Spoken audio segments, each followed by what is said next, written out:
Yo guys, welcome back. My name is Nathan and today I'm going to be doing my full 2020 NHL Draft tier list. Now you guys asked for it and your wish is my command. Today I'll be doing my full tier list for the 2020 NHL Draft. Now I have most of the high profile prospects in this one. We're going to be going through 23 different prospects in the 2020 Draft and ranking them in 5 different tiers. So who do I see as the best prospects in the 2020 Draft right now, and where do these prospects end up in my tier list? Watch till the end for all my picks and rankings, and of course hit that subscribe button if you're new. So today I'm going to be using tierlist.com. We have 5 different tiers to rank 23 different 2020 draft prospects. First, we have the franchise tier, we have the first line / first pairing tier, the top 6 / top 4 pair, depth player, non-NHL player. Now I included Yaroslav Askarov here.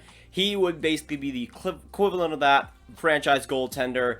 I would guess elite goaltender, starting goaltender, depth goaltender, whatever you want to call it, but I still wanted to include him here. But we have 23 different 2020 draft prospects.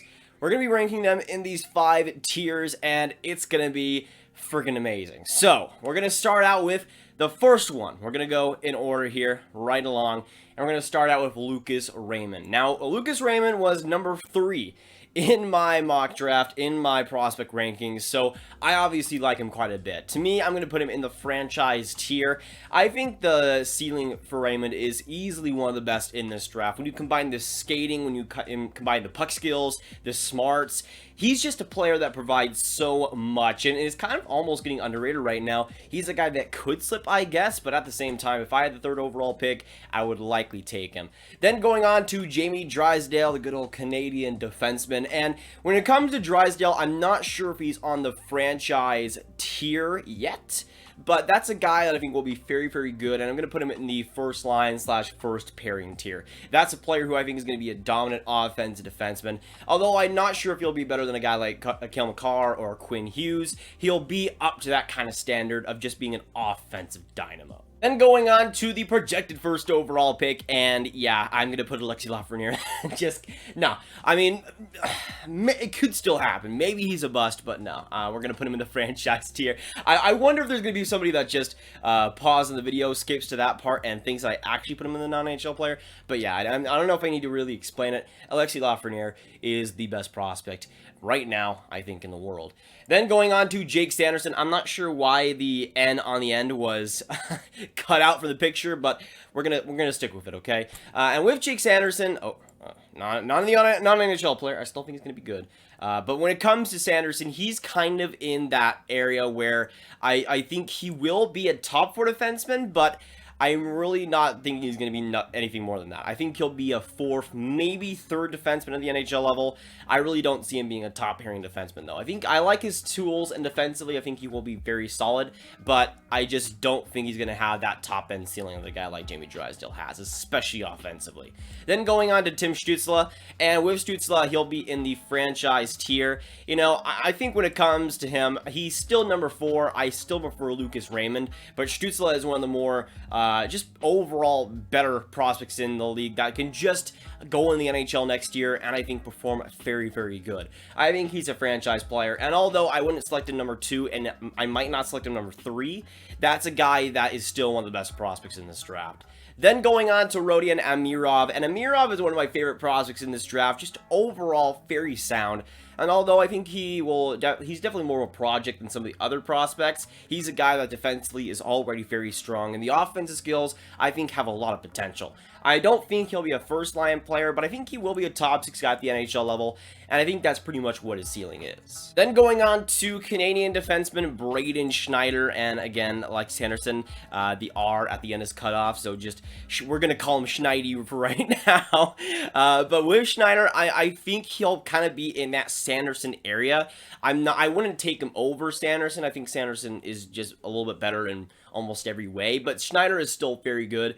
When it comes to him, I think he's going to be a pretty safe pick in the first round, a guy that I think will be a fourth or third defenseman, pretty much nothing more, but can lay the body, be overall sound defensively, and for a lot of teams that is super valuable. I don't see him as a first pairing defenseman, but I see him being a kind of number 4, at most number 3 defenseman at the NHL level. Then going on to another Canadian, that being Dylan Holloway. I'm not sure why he doesn't have a picture, thanks Elite Prospects, but you know, it be like that sometimes. And when it comes to Holloway, I think he's ranked 13 for me right now in my prospect rankings. I'm definitely pretty high on him. There's a lot of people putting him outside the top 15, and to me, there's not a lot of reasons why. He's such a great force physically, but he also can skate very well, and the puck skills are pretty magnificent for a guy his age. So for Holloway, although I don't see a first-line player in him, I will put him in the top 6, just overall a very clean, very polished player at age 18. But now going on to Czech-born Jan Mysak, and Mysak is one of the more undervalued prospects in this draft,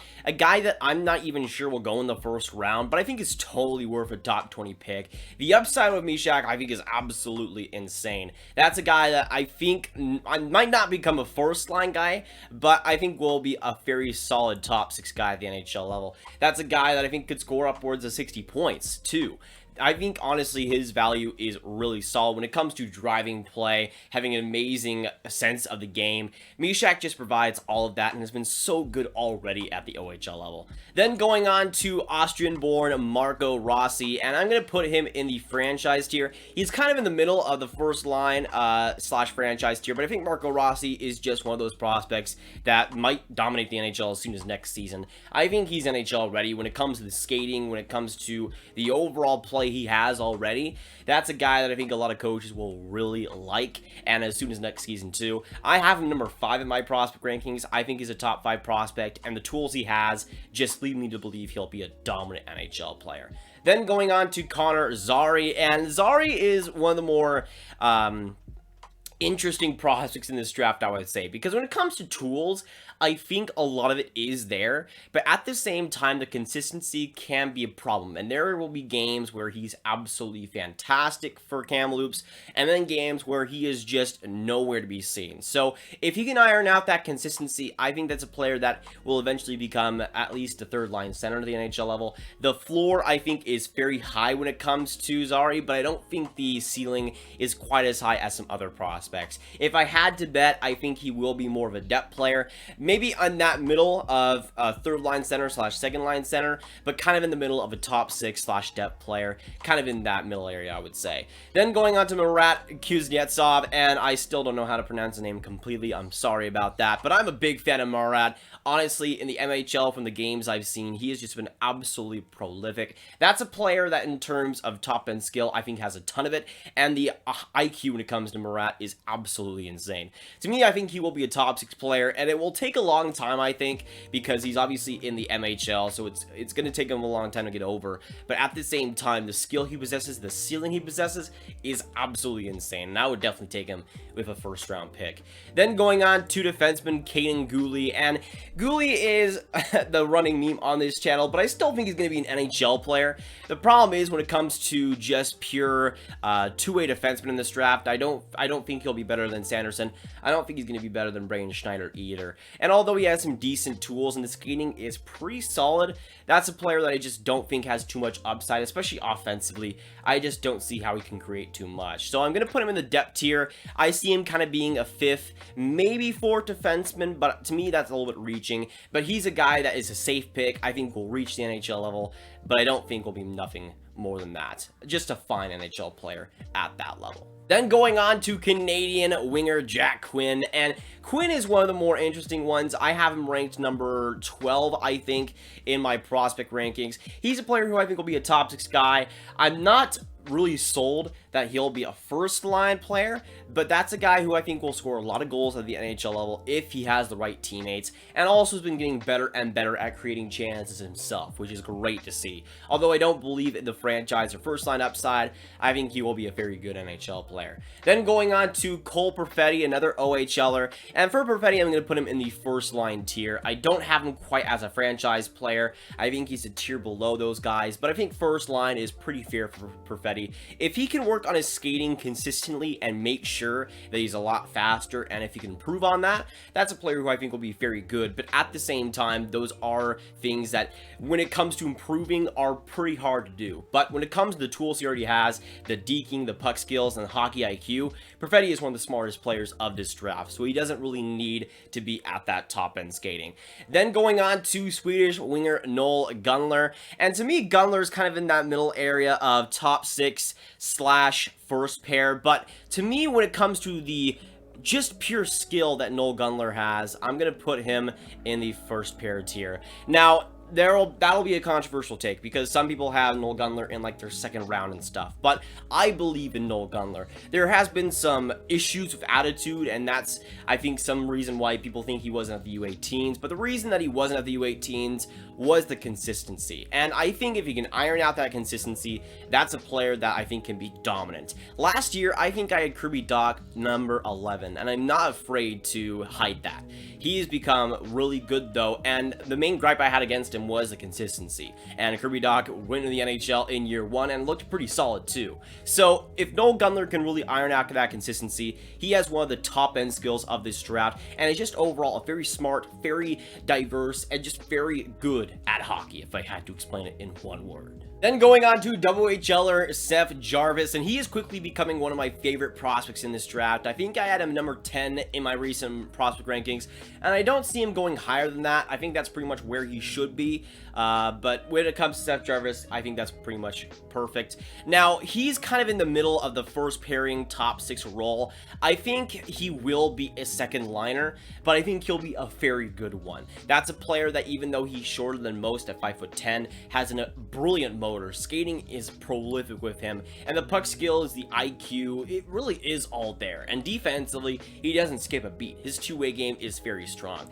So I'm going to put him in the top 6 tier, but he could easily, like, just barely move up to first pair, depending on what more I watch of him this year. Then going on to Canadian center Quinton Byfield, and he will, of course, be in the franchise tier. To me, he's still the second best prospect in this draft. When it comes to pure potential, I think that's what you need to look with at him. I'm not going to say that he had a better year than a guy like Marco Rossi or Kol Perfetti or Tim Stutzle, but in terms of pure potential, which is what you're drafting these guys for, Quinton Byfield is just absolutely fantastic. Although he isn't using his body now, just imagine when he is actually using his body at 6'4" and really putting in the work physically. That's a player that I think will be dominant at the NHL level if used right, and although might not be in the NHL next season, will be a guy that after that I think will be right at home. Then going on to Alexander Holt, the Swedish forward, and he's kind of like Jarvis in that first pairing / top 6 range, but I'm going to have him in the first line category. And for me, Holt is just a player that, in terms of pure talent, is one of the best in this draft. Goal scoring wise, I think, although Jack Quinn has scored more goals, I think Alexander Holt is a more pure goal scorer, and the playmaking has also been brilliant in the SHL so far. His passing has been great, and I think that's a player that will translate even potentially next season to the NHL level if paired with the right guys. But in terms of goal scoring, just has the potential, I think, to get 30, maybe even 40 goals at the next level. Then going on to one of my favorites of the draft, Jeremy Poirier, and he has been one of the most controversial ones of the draft, and for good reason, but to me the offensive skill is just too good to pass up. When it comes to offense defensemen, I think in terms of just pure offense, Jeremy Poirier rivals Jaime Drysdale, I think, and I would stick by that. But defensively, that's where the woes come, where sometimes he could just look absolutely lost, and the IQ in that end is just not there. But in terms of offensive ability, he's a guy that I think will be dominant at the NHL level if used right, and if he can shore up that defense, I think he'll become very good. Although I don't see him becoming a first pairing guy, I think offensively he'll be very good, and again, if he gets that defense sorted out, I think he'll be a very great NHL player. Then going on to goaltender Yaroslav Askarov, and of course, as I said before, just basically visualize what this would mean, the tiers for goaltenders, and I'm going to put him in the first line pairing tier, which, again, if we're going by goaltenders, it would be franchise and then elite goaltender. I think Askarov will be an elite elite goaltender to the NHL level, and that's pretty much what that tier would be for him. Although it will take a lot of time because, again, goaltenders are absolute voodoo. Askarov is one of the bigger bets to actually make it that we've seen the past few years. Just a very sound goaltender that can step up in the right moments for Russia. It will take a long time, but for me, Askarov will be the best goaltender of the draft. Then going on to one of my favorites, if not my favorite prospect in the draft, that being Anton Lundell. And some people might disagree with this, but I'm having him in the first line / first pairing role. Now, it all depends on what you visualize as a first line player. If you visualize only offense, then Kol Perfetti, I think, will be better. Guys like Noel Gunler, obviously Marco Rossi, Tim Stutzle will be better offensively. But to me, Anton Lundell might rival a guy like Kol Perfetti as the smartest of the draft. And when it comes to smarts in offensive, neutral, and defensive zone, I don't think anybody really touches him. He's just such a brilliant offensive mind and defensive mind. I think he's the best defensive forward of this draft, and I don't see anybody that really rivals the potential of Lundell in his own end. And I just think when it comes to being NHL ready next season and being a player that coaches will absolutely love, Anton Lundell is a guy like that. He kind of reminds me of, he's kind of symbolic, I would think, of a Stanley Cup winning team. A guy that is super smart, super great defensively, and can step up in the big moments. I mean, a team like St. Louis, I think a guy like Lundell will be absolutely perfect for that organization. I don't think he's going to drop that far, but Lundell is just a guy that, in terms of smarts and clutchness, has all of it. Then going on to the last prospect here today in Dawson Mercer. And I like Dawson Mercer quite a bit. He is in my top 15 of my prospect rankings. I think he had him number 15 or something. So he's definitely up there for sure. I'm going to have him in the top 6 tier, although he's not in the first line tier. The skills that Mercer has, just in pure raw talent, are absolutely prolific. That's a guy who I think will be a top 6 guy when it comes to producing. I think he can get upwards of 50, even 60 points at the NHL level. And it might take some time. He is in the QMJHL. He will have to adjust to the pro game.